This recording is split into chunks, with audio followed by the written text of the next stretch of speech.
All right, me. So I have finally finished the fifth and final book of Hitchhiker's Guide. This is mostly Harmless. Um, the book of itself, I think, is probably my least favorite out of the five, um, just because it feels, in a lot of ways, like it is oh, what's the best way to describe it? It feels like it is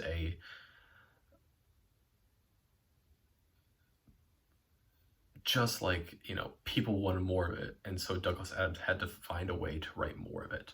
I think the fourth book did a really nice job at kind of like wrapping up and kind of like, it introduced some new ideas, but it wrapped up all these other stories that were happening, and I felt that that was like really, it did that really strongly. And then it all has to get erased, like removed.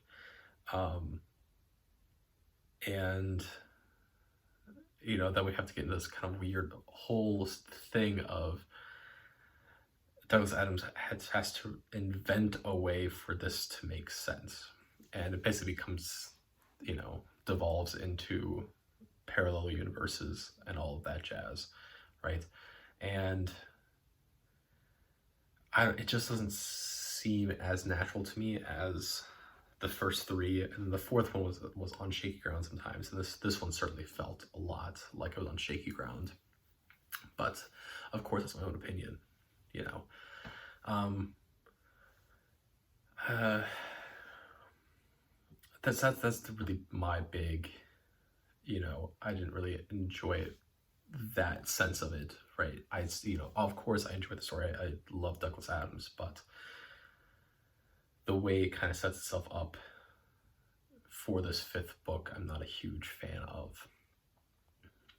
But that's that. Yeah, yeah. So then that's that. On the book itself, right?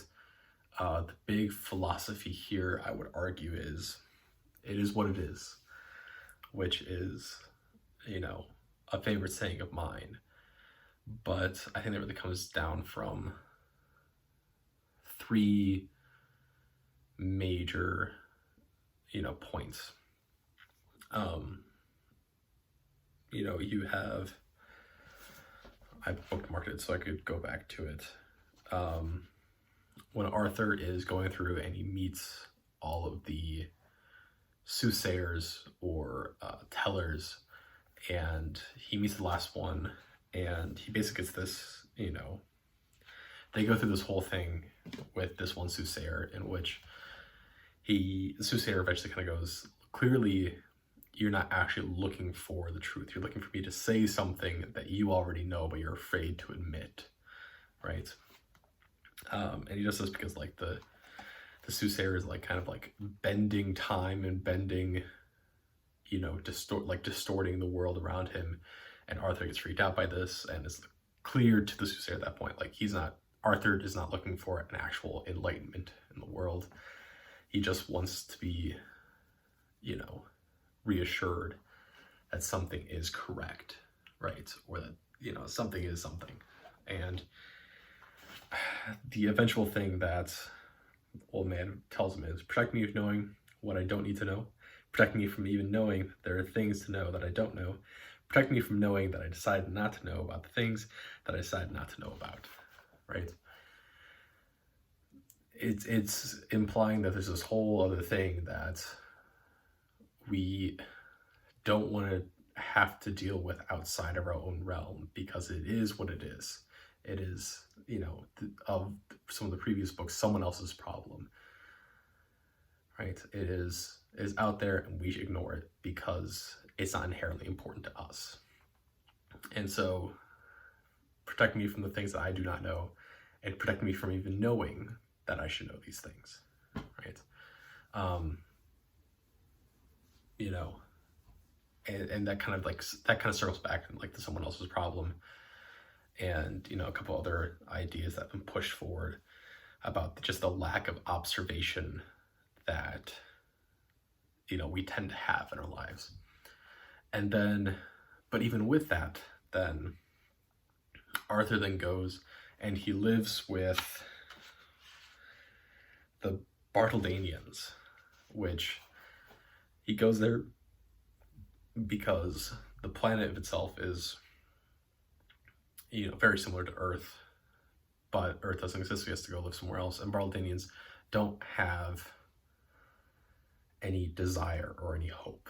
They just exist. It is what it is, right?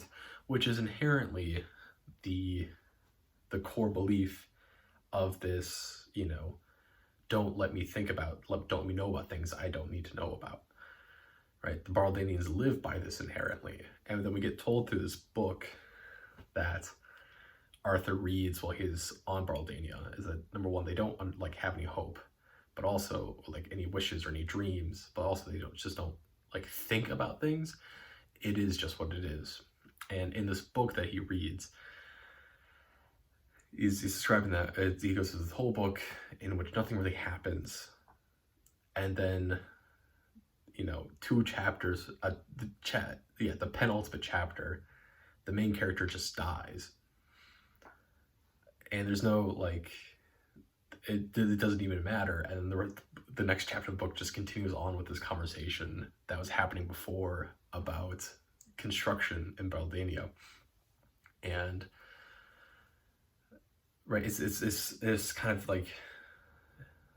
little humorous thing of if we actually envision a world in which we don't have to, or we don't actively worry about things, and we cannot, we exist by this philosophy of it is what it is, well, then that's what we get to, is this whole thing of, as Arthur eventually kind of deduces, is the main character dies because he died of thirst. And Arthur knows that, in chapter 2 of this book, it mentions there was a problem with the plumbing, but because there's no hopes or dreams, or figuring out consequences or understanding a chain of events, that the main character in the book that Arthur is reading dies because he doesn't have a wish or a dream or consequence because of this thing that's noted earlier, right? And then the book just ends, exactly 100,000 words, because that's the way it is on this planet, is that all books have exactly 100,000 words, right? And it's one of those, just another one of those things of if we try to protect ourselves from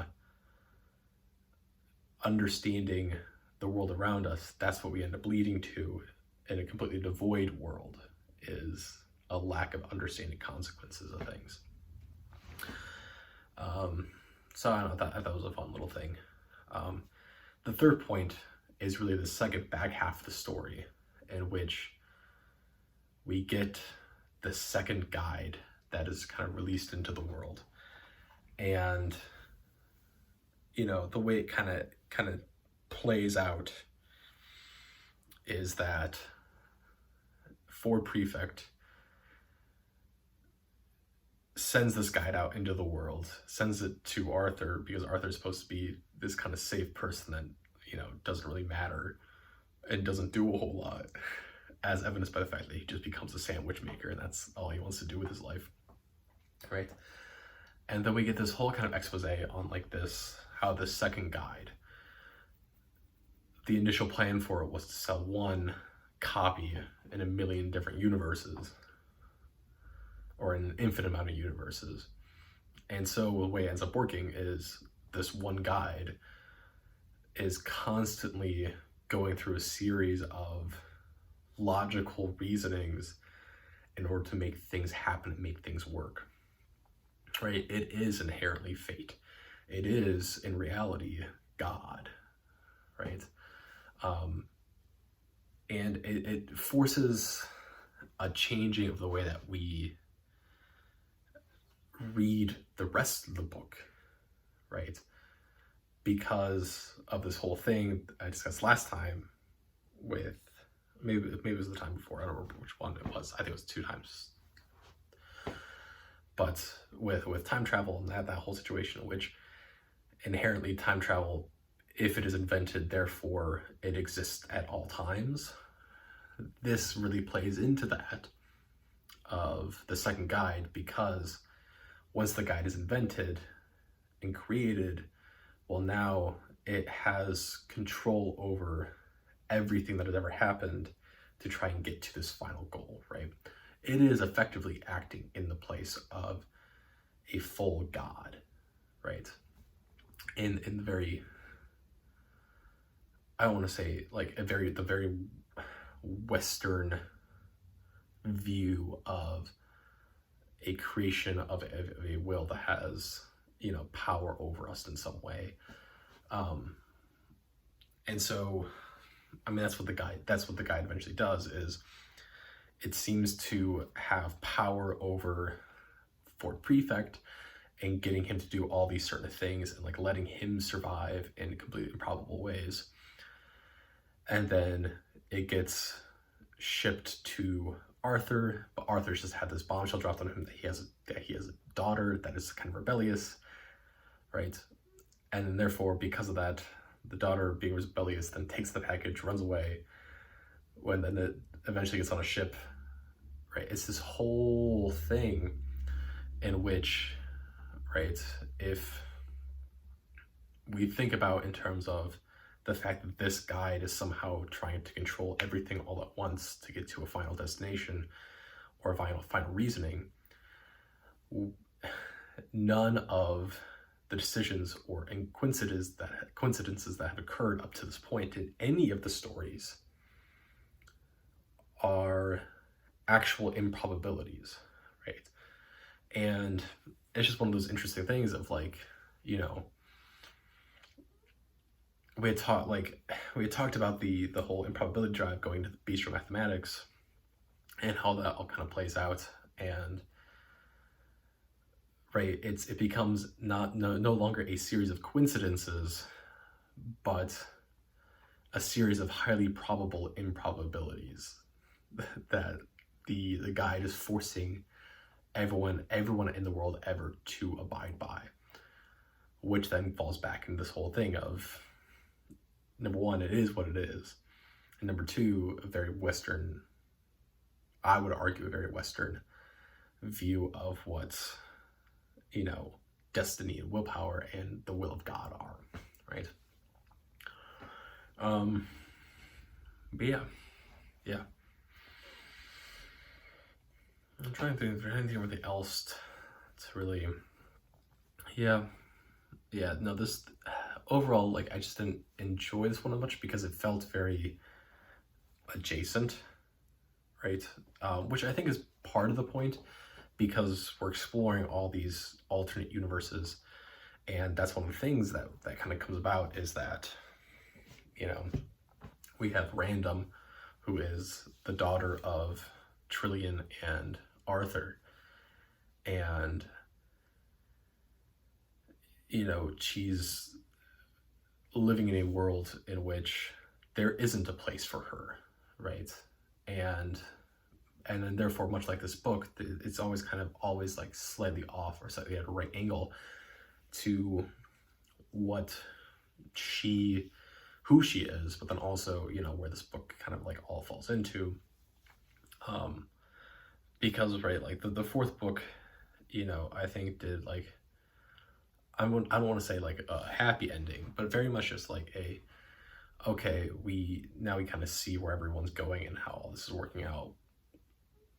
And then we get to this, and it's, you know, we write off, God, what was her name?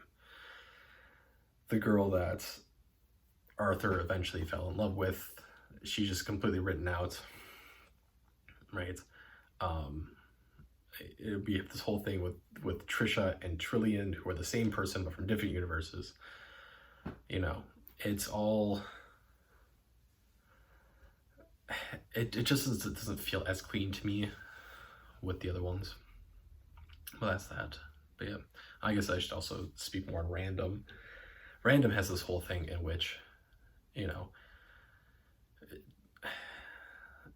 effectively, you know, the belief that because she was a human that is born without the existence of Earth, right? Because Arthur has been donating sperm and DNA to get places and pay for things because he can't work because he doesn't have any actually real skills. And Trillian eventually decides that she wants to have a child, which is probably more than likely actually due to the guide controlling things and making things work and whatnot. And so Random is born with, no real sense of, what home is or what it means to like have a place that is yours, because she's always bouncing back and forth. Trillian is working as this galactic, universal, well-known news reporter, so she's always gone. So that means that Random doesn't really have a home per se, and that's really one of the big things that she kind of Random focuses on, is this concept that she doesn't really have a place that she fits, which in of itself is very, very much a comment on like parenting, because it is, right? It is a very, teenage and also young adult life of things just don't seem to fit in, or like there's no like not having a lot of personal history with things, right? And so constant movement then means that you don't get to develop your own sense of what it means to be somewhere. So yeah, that's all that. I don't know. I don't think there's much else to say on the book. Yeah, I mean, it wasn't the best ending to the series, but I did really enjoy it. I enjoy the book. I enjoy Douglas Adams. I enjoy the whole Hitchhiker's Guide to the Galaxy. Sorry, Hitchhiker's. Yeah, all of the guidebooks. But yeah, that is mostly Harmless.